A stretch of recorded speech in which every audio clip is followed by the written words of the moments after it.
Hello प्यारे student, कैसे हैं आप सभी। मैं डॉक्टर उन्मारू, assistant professor PhD NET qualify.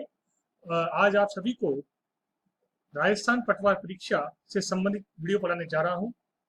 और इस वीडियो में हम पढ़ेंगे पॉलिटिकल साइंस का पोर्शन, यानी संविधान वाला पोर्शन, जो कि इंडियन जीके में आता है।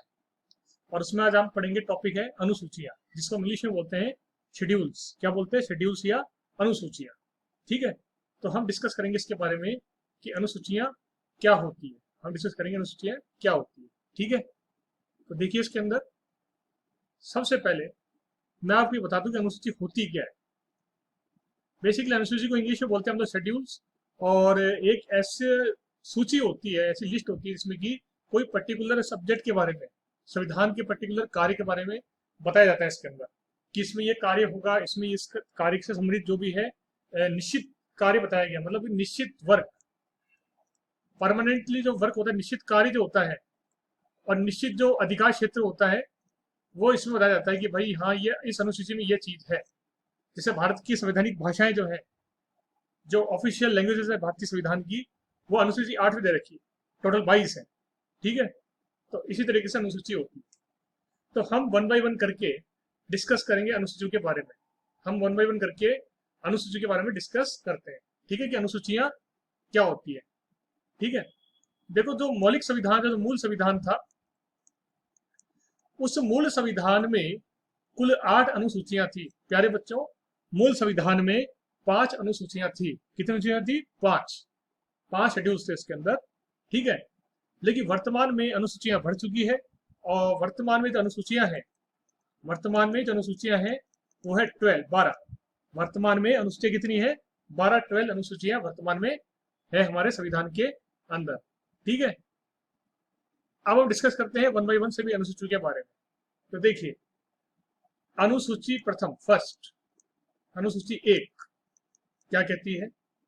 इसमें बताया है कि जो भारतीय संघ है ये क्या है, और राज्यों की सूची दे रखी है। मतलब कि जो संघ है भारत का, उससे संबंधित जो भी राज्य, जैसे यूटीज है, भारतीय जो संघ शासित प्रदेश है, जो कि भारतीय संघ शासित प्रदेश है, जो कि यूनियन टेरिटरीज है, जिसपे कि दिल्ली सेंट्रल गवर्नमेंट का सीधा कंट्रोल रहता है। जैसे कि आपके हो गया चंडीगढ़, हो गया, अभी जम्मू कश्मीर को बनाया ना लोगों ने संघ शासित प्रदेश, ऐसे ही। तो इस अनुसूची में बताया कि भारत में कितने राज्य हैं और कितने संघ शासित प्रदेश हैं भारत में, इसकी सूची इसमें बता रखी है। ठीक है। सेकंड, अनुसूची 2, इसमें बता रखा है कि जो वेतन है, पेमेंट, सैलरी के बारे में, जो भारतीय संविधान के अकॉर्डिंग जो मुख्य मुख्य पदाधिकारी है, उनका कितना वेतन होगा। और मूल बात यह है, इसके अंदर बेसिक बात यह है कि जो वेतन होगा वो संचित निधि से लिया जाएगा। इसके अंदर से बताया गया है जो वेतन होगा वो संचित निधि होती है अलग से, वहां से वेतन लिया जाता है। ठीक है। और इसी के अंतर्गत जो है, जो ये वेतन होता है अनुसूची 2 में, शेड्यूल 2 के अंदर, ये किसको दिया जाता है इसके बारे में बताया गया। मतलब क्वेश्चन ये आ सकता है कि शेड्यूल नंबर 2 में या अनुसूची 2 में किन किन पदाधिकारियों को वेतन मिलेगा, ऐसा इस अनुसूची 2 में दे रखा है। तो देखो, इसके अंदर हमारे राष्ट्रपति भारत के, और हमारे जो है राज्यसभा के सभापति, जैसे कि भारत के उपराष्ट्रपति, राज्यसभा के उपसभापति, ठीक है ना। ठीक है। लोकसभा के अध्यक्ष हो गए या उपाध्यक्ष हो गए। ठीक है।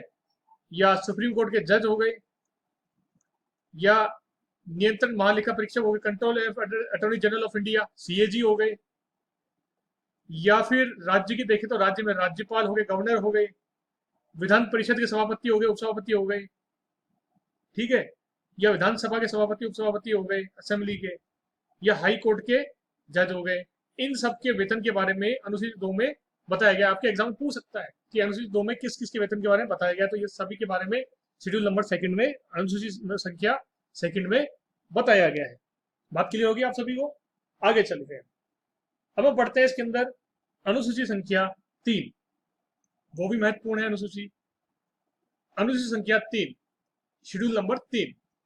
देखिए, अनुसूची 3 जो है, अनुसूची 3 जो है, इसके अंतर्गत शपथ का प्रारूप है,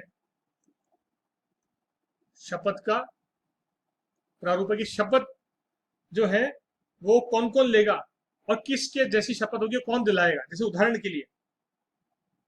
के लिए एमपी या एमएलए, विधायक, सांसद, मंत्री, सुप्रीम कोर्ट के जज, सीएजी, है ना, वाइस प्रेसिडेंट, उपराष्ट्रपति, लोकसभा अध्यक्ष, राज्यसभा के सभापति, उपसभापति यानी उपराष्ट्रपति, ठीक है, इनकी शपथ का उल्लेख है इसके अंदर।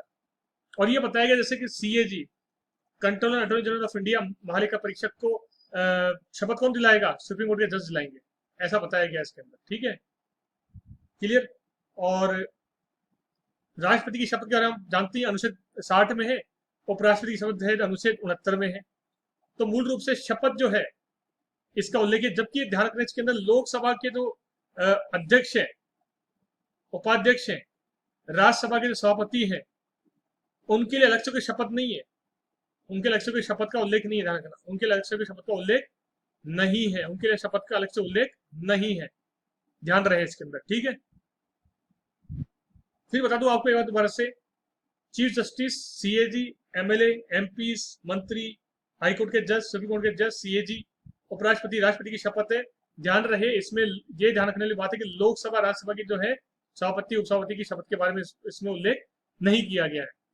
ठीक है, लेकिन हाँ इनडायरेक्टली बताया गया, मैंने पहले बताया इनडायरेक्टली, मतलब कि अप्रत्यक्ष रूप से राज्यसभा और जो राज्यसभा, जो लोकसभा है, सभापति, उपसभापति जो है, इसके अध्यक्ष है, स्पीकर वगैरह, उनके बारे में इनडायरेक्टली तरीके से बताया गया कि ऐसी शपथ होगी, प्रारूप होगा, लेकिन डायरेक्टली इसमें नहीं बताया गया। ठीक है, ये हो गया, ये हो गया अनुसूची संख्या 3। अब पढ़ते हैं अनुसूची संख्या 4 के बारे में। ये क्या कहती है, देखिए इसके अंदर इसमें बताया कि राज्यसभा की कितनी सीटें होगी, राज्यसभा की सीटों के बारे में बताया गया, राज्यसभा में कितनी सीटें होगी, राज्यसभा की सीटों के बारे में इसमें बताया गया है। ठीक है, अनुसूची 5 के अंदर क्या कहा गया है प्यारे बच्चों, अनुसूची 5 में एससी जो एसटी है उनके क्षेत्र का प्रशासन कैसे चले उस संबंध में प्रावधान किए गए हैं। एससी एसटी के जो क्षेत्र है, अनुसूचित जाति और जनजाति के क्षेत्र जो है, उनका प्रशासन और नियंत्रण कैसे हो, इसके बारे में इसमें प्रावधान किया गया है। इसी प्रकार से अनुसूची 6 जो है, इसमें बताया गया है कि जो एससी एसटी है वही चीज उनके क्षेत्र का प्रावधान किया गया है, लेकिन इसमें क्षेत्र जो है मुख्य रूप से 3-4 है, मिजोरम, उत्तर पूर्व के राज्य जो है मेघालय, त्रिपुरा और असम, इनके एससी एसटी क्षेत्र के प्रावधान के बारे में बताया गया है। 5 में तो इसका बताया गया है, लेकिन 6 में इन 4 राज्यों, उत्तर पूर्व के राज्य जो है, इनके बारे में बताया गया है। अनुसूची 7 में क्या कहा गया है प्यारे बच्चों, अनुसूची 7 के अंदर कहा गया है कि केंद्र और राज्य के बीच में शक्ति विभाजन किया गया, केंद्र और राज्य के बीच में तो सूचियों का बंटवारा हुआ इसके अंदर, वो इसे बताया गया है। जैसे ये होती है संघ सूची, राज सूची, समवर्ती सूची, ध्यान रखना। और ध्यान रखना 42वें संविधान संशोधन के द्वारा 1976 के द्वारा जो है 5 विषय राज्य सूची से हटाकर केंद्र समवर्ती सूची में शामिल कर दिए गए हैं। कौन कौन से, वन, वन्य जीव, नापतोल, बाढ़, न्यायिक प्रशासन, जनसंख्या नियंत्रण, परिवहन नियोजन। ठीक है, ये 5 क्षेत्र जो है समवर्ती सूची में जोड़ दिए गए हैं राज्य सूची से हटा करके। ठीक है, अब बात करते हैं अनुसूची 8 की। Now we discuss about the schedule number 8। इसमें संवैधानिक मान्यता प्राप्त, संविधान की जो मान्यता प्राप्त है वो भाषाएं, संविधान की भाषाओं के बारे में इसमें बता रखा है। ठीक है, ध्यान रहे मूल संविधान में टोटल 14 भाषाएं थी, इसमें हिंदी भी शामिल है लेकिन इसमें अंग्रेजी शामिल नहीं है।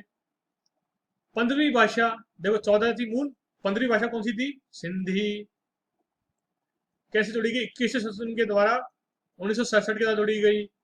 16वीं भाषा थी आपकी, 17वीं भाषा थी, 18वीं भाषा कौन सी थी, 16, 17, 18 3 भाषा जो 71वें संशोधन के द्वारा जोड़ी गई 71 के द्वारा 1982 के अंदर, वो जोड़ी गई आपकी कोंकणी, मणिपुरी और नेपाली।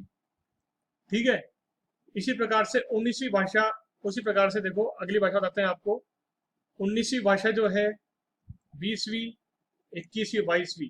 19वीं थी बोडो, 20वीं डोगरी, 21वीं मैथिली और 22वीं संथाली।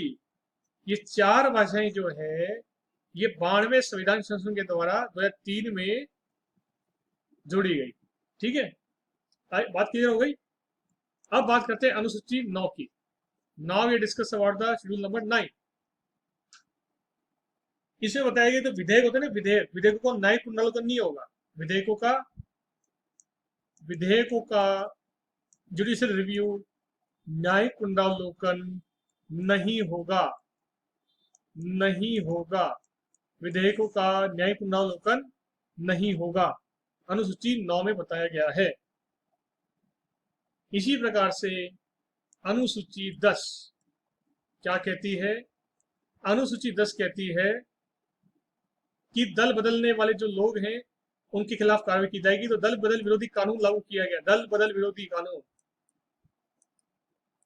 कानून बनाया गया इसके द्वारा। ठीक है, और इसके द्वारा जो है ये 91वें संशोधन के द्वारा इसको जोड़ा गया। 91 संशोधन किया गया इसके अंदर, और 52वें संविधान संशोधन के द्वारा इसको जोड़ा गया। 52वें संविधान संशोधन के द्वारा इसको जोड़ा गया है। फिर बाद में 91वें संविधान संशोधन के द्वारा इसमें और नई नई चीजें जोड़ी गई। ठीक है, पर मूल रूप से ये दल बदल विरोधी कानून से संबंधित है अनुसूची 10। अनुसूची 11 बहुत ही महत्वपूर्ण है, बहुत ही इंपॉर्टेंट है। ये है पंचायती राज सिस्टम से संबंधित।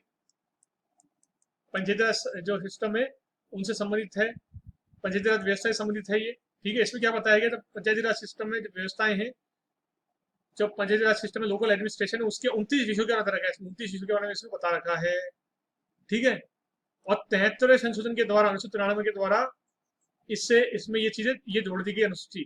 ये अनुसूची कब जोड़ी गई? 73 अमेंडमेंट के द्वारा, 73वें संशोधन के द्वारा 1993 के द्वारा इस अनुसूची को जोड़ दिया गया संविधान के अंदर। 11वीं अनुसूची बना दिया गया। ठीक है, और अंतिम अनुसूची जो है प्यारे विद्यार्थी वो है 12। अंतिम अनुसूची है 12, जो कि शहरी निकाय जो होती है, जैसे नगर निगम वगैरह हो गई, म्यूनिसिपल कॉर्पोरेशन होगी, उसके बारे में बता रखा है इसके अंदर। उसके 18 विषयों का उल्लेख कर रखा है इसके अंदर, 18 विषय दिए गए इसके अंदर। और 74वें संविधान संशोधन के द्वारा 1993 के द्वारा यह अनुसूची भारत के संविधान में जोड़ी गई। ठीक है स्टूडेंट, तो ये कुल मिला के टोटल हो गई आपकी संविधान की 12 अनुसूचियां। प्रत्येक अनुसूची में महत्वपूर्ण इंपॉर्टेंट टॉपिक्स सब्जेक्ट दे रखे हैं। आपके एग्जाम में, पटवारी के एग्जाम में पूछेंगे 8वीं अनुसूची में क्या है, 12वीं में क्या है, 11वीं में क्या है, 9वीं में क्या है, 7वीं में क्या है, पहली में क्या है, दूसरी में क्या है। जैसे 8वीं में पूछेंगे भैया 8वीं में कौन सूची में क्या है? संवैधानिक मान्यता प्राप्त भाषाएं हैं। 11 में क्या है? पंचायती सिस्टम है। 1 में क्या है? राज्य संशासित प्रदेशों का उल्लेख है। ऐसे क्वेश्चन पूछे जाएंगे आपसे। बस सिंपल है, क्योंकि ज्यादा टफ है नहीं इसके अंदर। ठीक है, ये आपको याद करना पड़ेगा। ठीक है, तो प्यारे स्टूडेंट, इस वीडियो में इतना ही। हम अभी चलते हैं। अब मैं आपके सामने नया वीडियो फिर लेके प्रस्तुत होता हूँ अगले वीडियो में। तब तक के लिए बाय बाय, गुड नाइट। इस वीडियो को जरूर लाइक करो, शेयर करो, चैनल को सब्सक्राइब करो। Thank you.